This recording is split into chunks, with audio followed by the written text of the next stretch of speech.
សួស្តីប្រិយមិត្តព្រមទាំងកូនទាំងអស់គ្នាជាទីស្រឡាញ់មកថ្ងៃនេះថ្ងៃអាទិត្យថ្ងៃសម្រាប់ដើម្បីកូនក្មេងចំណាត់ក្រោយរបស់យើងទាំងអស់គ្នាសូមជួយប្រិយមិត្តព្រមទាំងកូនមករៀបរៀងដោះស្រាយគណិតជាជាមួយនឹងលោកគ្រូនេះចំណោទនេះគឺបកស្រាយចេញពីសិភៅថ្នាក់ទី6នៅក្នុងមេរៀនផលភាពប៉ុន្តែអានេះវាជាសមាធិតែគេដាក់នៅក្នុងមេរៀនផលភាពហើយកម្រិតនេះផងដែរយើងដោះស្រាយបានពីថ្នាក់ទី5ដល់ថ្នាក់ទី9តាមថ្នាក់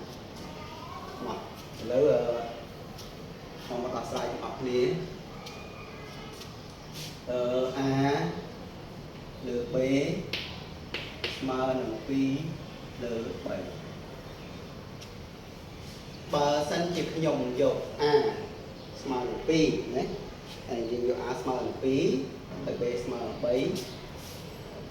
គេបាន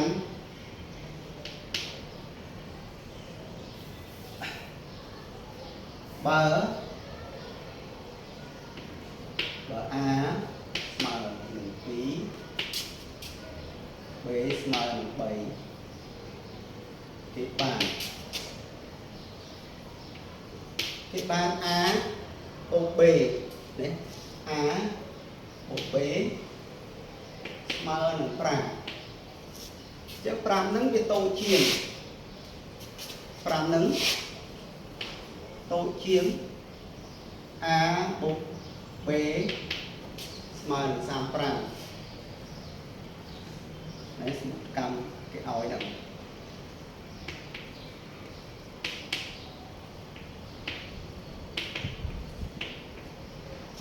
អញ្ចឹងបានសេចក្តីថា A នេះមិនទាន់ដល់លេខ35នេះនៅឡើយទេ A និង B បូកចូលនេះលេខ35ឡើយអញ្ចឹងយើងត្រូវរកផលបូកពហុពន្ធនៃតួទាំងពីររបស់វាណាផលបូកពន្ធនៃតួទាំងពីរអញ្ចឹងយើងយក A លើ B ស្មើនឹង2បាទយើងគុណអានេះគុណនឹង1ហើយឥឡូវយើងគុណ2ដើម្បីបានផលធៀបស្មើគ្នាខ្លាយទៅជាសមាសនោះយើងត្រូវយកផលធៀប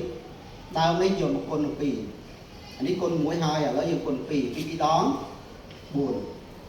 3 2 ដង 6 គុណនឹង3 3 2 ដង 6 3 3 ដង 9យើងបូកមើលអានេះបូកបញ្ចូលនេះបាន10អត់តស្មើ35នេះឃើញទេតស្មើ35នេះអានេះបូកចូលគ្នាស្មើនឹង15អត់តស្មើ35អញ្ចឹងគុណទៀតគុណរហូតដល់បូកទៅស្មើនឹង35ចាឥឡូវយើងគុណ1 2 3គុណនឹង4គុណ2ដង 8 មុន3ដង 12នេះយើងបូកទៅបានត្រឹមតែ20នៅឡើយទេណាអញ្ចឹងយើងបន្តទៀត1 2 3 4គុណ5 5 2ដង 10 5 3ដង 15បូកចូលទៅបាន25គុណមកទៀត6 2ដង 12 6 3ដង 18បូកមើលទៅទៅបាន30តទៅទៀត12បូកឲ្យ18បាន30អត់តស្មើ35 1 2 3 4 5 6គុណនឹង7 7 2ដង 14 7 3ដង 21នេះបូកចូលគ្នា21បូកនឹង14ស្មើនឹង35 4បូកឲ្យ1 5 1បូកឲ្យ2 3អញ្ចឹងស្មើ35ដូចនេះ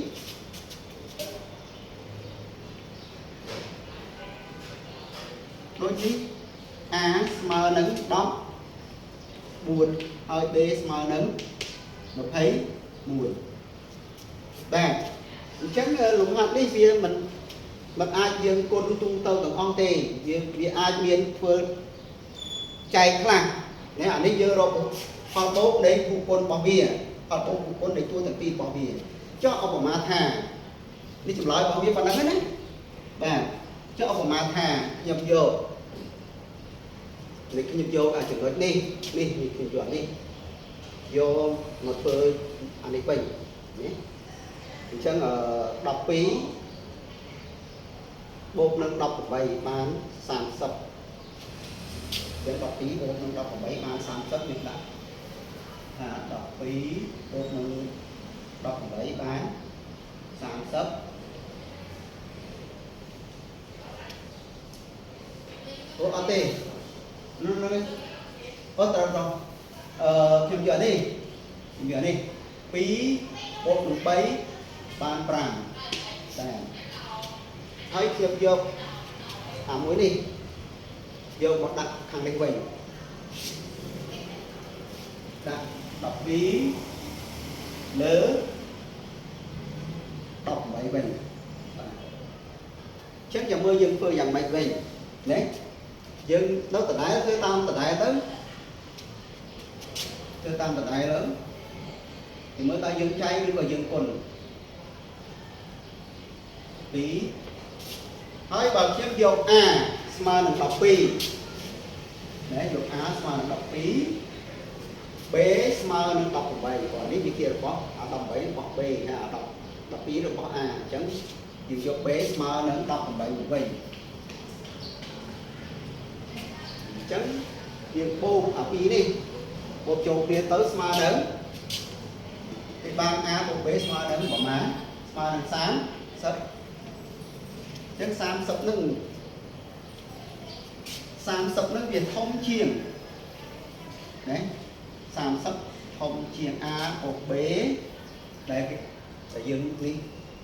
នេះស្មើនឹង5ចឹងយើងអា30ហ្នឹងដើម្បីបង្រួមខ្លួនឲ្យទៅជានៅតូចដោយលេខ5នេះក៏យើងធ្វើលេខចែកណាយើងធ្វើលេខចែកមកវិញ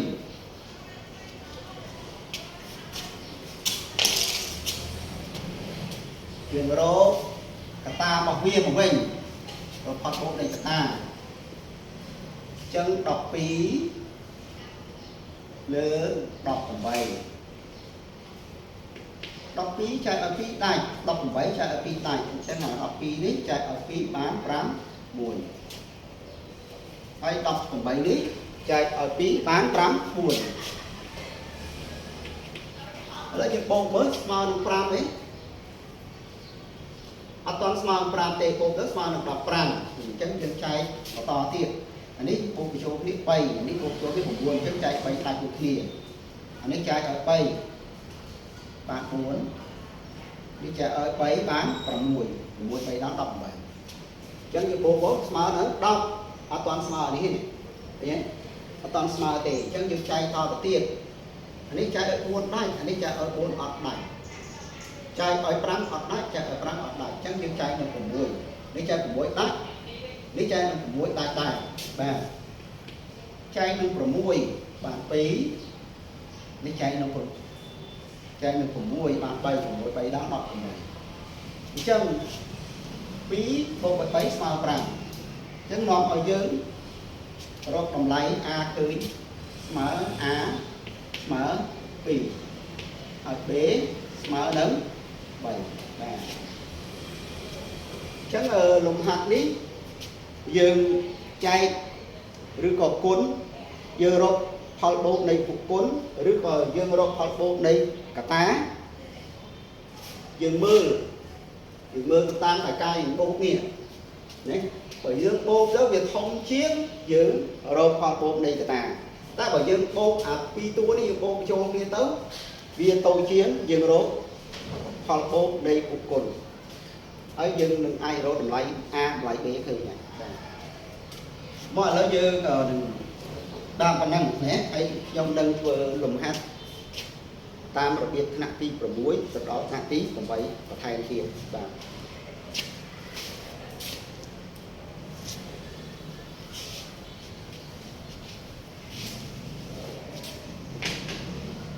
mấy cái dương thành đất bao nhiêu dương đọt sai việc thằng tí 5 thằng tí 6 rồi dương đọt sai được biết thằng tí 6 từ đó thằng tí 7 và a được b mơ nâng đọc phí lứa đọc 7 3 bờ A một B small này đọc bộ với sân mấy nhà đi ở ấy đi lỡ 7 và đi lỡ 7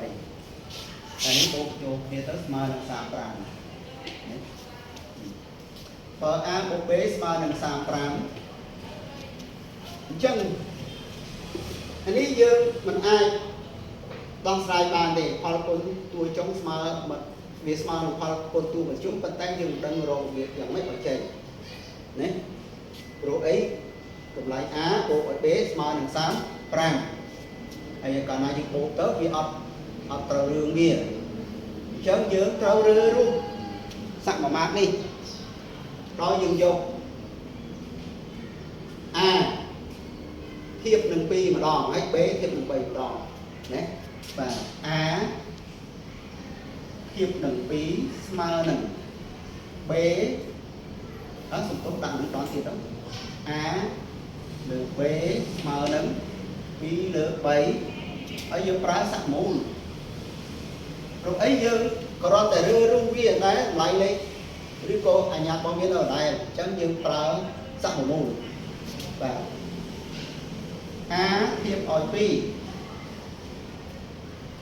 អីចា B ធៀបឲ្យ3ស្មើនឹង B ធៀបឲ្យ3បាទយើងអាចដោះស្រាយបានហើយព្រោះផលធៀបណាសមាមាត្រផលធៀបនៃសមាមាត្រមួយអាចយកតួខាងលើបូកនឹងតួខាងលើតួខាងក្រោមបូកតួខាងក្រោមនៅតែសមាមាត្រដូចគ្នានៅតែផលធៀបនេះនៅតែបានតម្លៃនៅបានផលធៀបថ្មីមួយស្មើនឹងផលធៀបដើមណាបាទដូចគេដូចយើងនិយាយមិញនេះយើងនិយាយនៅថ្នាក់ទី5ទី6មិញហ្នឹងវាហោះនេះគុណនឹង2គុណ2បាន4នេះនឹងគុណនឹង2បាន6ហើយវាស្មើនឹង2លើ3វាបូកគ្នាទៅអានេះបានបូកបាន6នេះបូកនេះបាន9ឃើញវាបានផលធៀបមួយថ្មីទៀត6លើ9យើងពិនិត្យមើលអាផលធៀបដែលយើងណែធ្វើខាងលើមិនឃើញមាន6លើ9ដូចគ្នាឃើញទេអញ្ចឹងហើយបើយើងដកក៏នៅចេញទៅបានផលធៀបថ្មីដូចស្មើនឹងផលធៀបដើមដែរណាអញ្ចឹងឥឡូវយើងបូកចូលគ្នានេះ A បូក B A បូក B អាលើបូកលើអាក្រោមបូកក្រោម2បូក3 2បូក3វាស្មើនឹងផលធៀបដើមនេះហើយអានេះ A បូក B គេប្រាប់យើងនេះ A បូក B ស្មើនឹង35អញ្ចឹងយើងដាក់35មកអានេះបូកចូលគ្នាទៅបានប៉ុន្មានបាន5បាទជាផលធៀបថ្មីនេះវាស្មើនឹងផលធៀបដែលយើងបូកនេះស្មើផលធៀបដើមមកទៀតអញ្ចឹងលើកយកឥឡូវយើងគណនា A យើងយកអានេះស្មើនឹងនេះអានេះយើងជប់ប្រើអានេះយើងប្រើតែ3តួនេះ1 2 3ណាផលធៀប3តួនេះអានេះក៏យើងអត់ប្រើដែរព្រោះវាធ្វើអត់កើតអញ្ចឹងយើងយកតែផលធៀប3នេះយើងមកប្រើបាទអញ្ចឹង A លើ B ស្មើនឹង35លើ5ផលគុណតួចុងស្មើនឹងផលគុណតួមធ្យមណាអញ្ចឹងឥឡូវយើងគុណអាណាជាមួយនឹងអញ្ញាតនឹងគុណមុនចុះបាទ B គុណឲ្យ5 35ស្មើនឹង35 B អីអត់ទេខុសបាត់ហើយសំទោសនេះលើ2ឯងនេះបាទអញ្ចឹងនេះ A គុណឲ្យ5ស្មើនឹង 5A បាទខ្ញុំដាក់ខុសនៅសំទោស 5A នេះគុណចូលគ្នាទៅបាន70បាន70ចឹងនាំឲ្យ A លើនេះបងនេះនាំឲ្យ70ចែកឲ្យ5បាទ ចាក់ឲ្យ5បាន1 5ដង5 5សង7ដល់សល់2 20 ចែកឲ្យ5បាន4 5 4ដង20បាទ A ស្មើនឹង14ហក B នេះទូ B បាទ B លើ3ស្មើនឹងនេះអក្សរនេះ35លើ5ផលគុណតួចុងស្មើនឹងផលគុណតួមធ្យមបាទ5គុណ B ស្មើនឹង 5D 5 3ដង15សេលេខ5ត្រាទុក1 3 3ដង9 9នឹង1 10ម្ដងទៀត5 3ដង15សេលេខ5ត្រាទុក1 3 3ដង9 9 1 10បាទអញ្ចឹងយើងបាន B ស្មើនឹង105ចាយឲ្យ5ហើយយើងចាយមើលតើវាស្មើ21ដែរអត់នេះ10ចាយឲ្យ5បាន2 5 2ដង10ដងមកនៅសល់0 5ចាយ5បាន1បាទដូច្នេះ B ស្មើនឹង21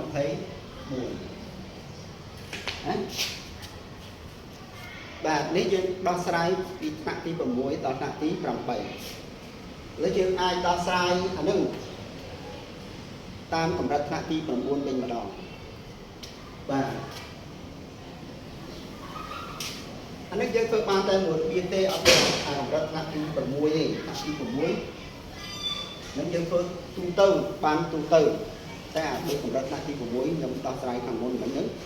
ដល់តែមើលផលបូករបស់វាតើយើងត្រូវធ្វើគុណឬក៏យើងត្រូវចែកឥឡូវនេះយើងដោះស្រាយតាមណាទី9វិញម្ដងណាឥឡូវយើងបាន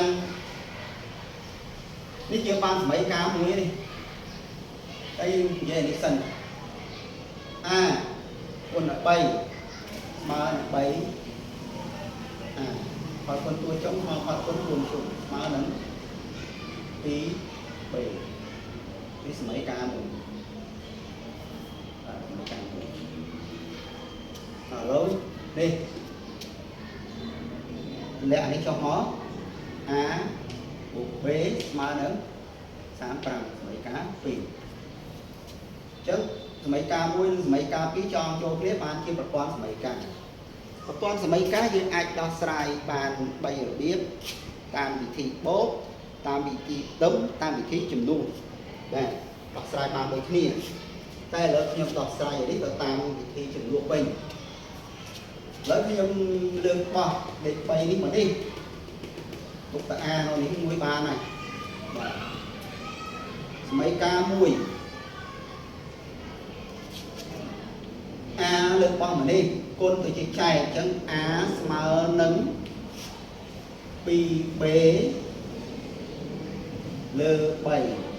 ហើយលាក់សម័យកាល2ចុះមក A បូកឲ្យ B ស្មើនឹង35នេះសម័យកាល1នេះសម័យកាល2បាទឥឡូវយើងចំនួននេះគេថា A នេះស្មើនឹង 2B លើ3អញ្ចឹងយើងចំនួនមកចំនួនចូលនេះមក2A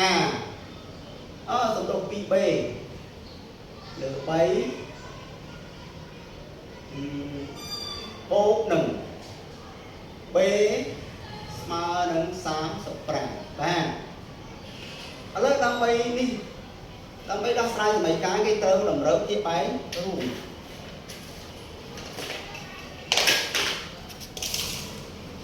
ត្រូវតម្រូវជាបែងរួមបាទអានេះគុណនឹង3បាន3អានេះគុណនឹង3ដែរហើយរកជាបែងរួមហើយលុបជាបែងចោល 2B នេះគុណនឹង3បាន 3B អានេះគុណនឹង3 8ដង15សេលេខ5ត្រាទុក1 bay bay đó cũng muốn nó muối to rồi prang đi bố bị châu kia tới lúc cái bay với châu là những cái bay với smart bay những cái bay với smart bay lúc châu cái bay với đôi kia này chân như lúc châu đó đi bố châu kia tua đôi kia bố châu kia bán prang bể smart năm rồi prang bạn lựa cái đi bong cái đi chân bé smart năm vui rồi prang chai oi prangបាទ105នេះចែកឲ្យ5បាន2ចែកឲ្យ5បាន1បាទអញ្ចឹង B ស្មើនឹង21ទៅលើ A ម្ដងយើងនេះបើ B វាស្មើនឹង21យើងយកសម្ប័យការពីមកជំនួស21ណាជំនួសក្នុងសម័យកាល2បាទជំនួសក្នុង2អញ្ចឹងយើងបាន21អូនឲ្យ B ស្មើនឹង35លើកអានេះបងមកនេះនៅខាងមុខវាសញ្ញាបូកទៅជាតចឹង35ត21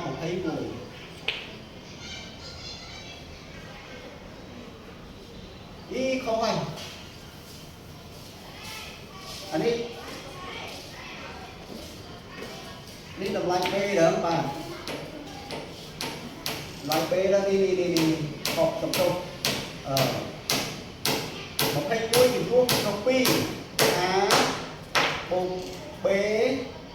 ស្មើនឹង35ឥឡូវយើងងួននេះអក្សរ B នេះ B យើងរកឃើញ21បាទ A បូកនឹង21ស្មើ35យើងលើកនេះបងមកនេះ35 A លើកនេះបងនេះទៅដល់21 1 សល់5អសល់4 2 សល់3អសល់1បាទដូច្នេះ5ស្មើនឹង10តែមានការយល់ច្រឡំអីខ្លះវាដល់កូនក្មេងវារត់នៅខាងក្រៅលេងដល់ពេលហើយអារម្មណ៍វាបែកអញ្ចឹងធ្វើឲ្យការបកស្រាយវាមានការរអាក់អួលណាអញ្ចឹងមានតែប៉ុណ្្នឹងសូមប្រិមិត្តមើលហើយនឹងជួយបង្រៀនកូនរបស់យើងពួកក្មេងៗជំនាន់ក្រោយរបស់យើងផងណាសូមអរគុណ